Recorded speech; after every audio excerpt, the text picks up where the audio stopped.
for joining us today. Hope you had a good day so far. Your experience in RV&R today. Yeah. Talk about that a little bit. How was it for you? Yeah, fantastic. I just think first and foremost it's a fantastic thing to bring people lived experience, because chatting to some of the people who've been here from the onset design, to put something down on a piece of paper and just go with it, you know, can be fraught with like risk, danger and just inefficiencies. And I think just having that due diligence to have people with lived experience, people with different levels of injuries, different types of wheelchairs, so you've looked at a variety of different situations, gives you an insight into, you know, what the future could look like before you go into like the big kind of rollout of a system, whether it's here locally or wherever else they're looking to promote light rail.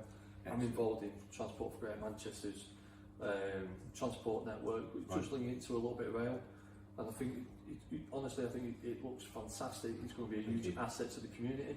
And there's a couple of things that I've picked up that are suggestions, but it's a difficult thing, you know, shared space and that kind of thing, but all the suggestions are taken on board really positively. You know, it's practical stuff, and yeah, it's great to be here, and it's great to feel like you've been listened to. No, you certainly have, and all the feedback that you do give us today will be taken on board. On those points, how does that compare to other modes of transport, public transport that you use? Yeah, I mean, it's difficult because it would say that, for example, that like a bus is accessible to someone like myself. Well, I'm 6'3", you know, I'm a big lad in the big electric wheelchair, so that isn't necessarily the case. When you've got certain things that are in the way that could be moved practically out of the way, then that easy access, turning circle, that kind of thing. Because what you're thinking about isn't just a tram which is sort of on and completely empty, like first thing in the morning, last thing at night. You're thinking about like the traffic on the tram, people getting on, people getting off. So the more you can sort of use the design space intelligently for everybody, not just for me, because I don't want to be cracking onto people, kids, you know, people who are trying to access in and out. You don't want people jumping over my feet as often as possible. So I think from the point of view of how I see it working, I think it's a really intelligent use of space. Like I said, there's one or two really simple suggestion and design ideas which I don't think will take a lot of retrofitting, and it might work, but it might cause conflicts in other areas. So I mean, my encouragement would be to, you know, look at all lived experiences. So I mentioned things about, it's not just about once you're on the tram, it's getting to the tram, so things like car park spaces, other points of access, all of which have been taken on board, but things that have been under consideration.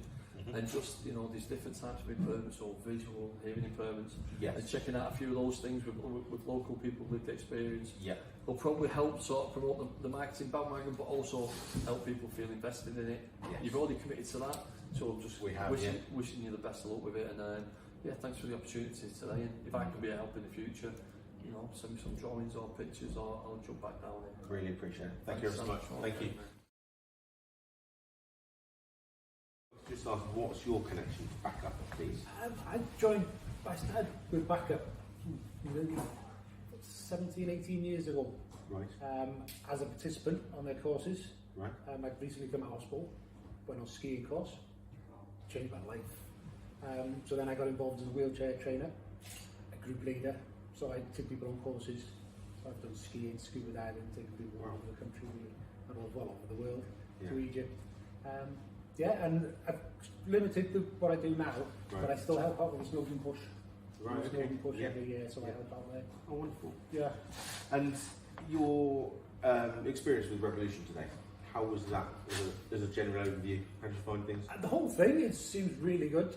From the buildings here that you've got, the platform, and the carriage itself. Good.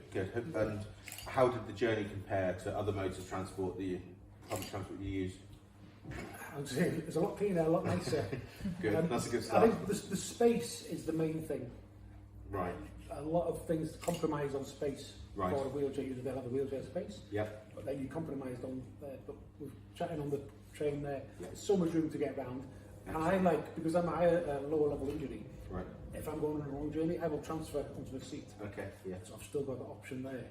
Did you do that today? I didn't today, no. I stayed in my wheelchair to give it a look, see what it felt like.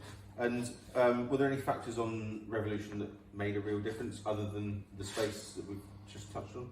Anything else at all? Not from just little things, you know, the space, you know, the handrail, the USB points where the wheelchair space is, which a lot of places don't do. The drop down armrests on the seats, Yeah. Which is another small thing, but for someone that wants to transfer onto the chair, it's a bit so different. the little finite detail. It's the little things, you know, you can't change the whole design of a train, but it's little things that make life easier. Yes. Brilliant. Thank you very much for your time. Cheers. Thank you. Cheers, thank you.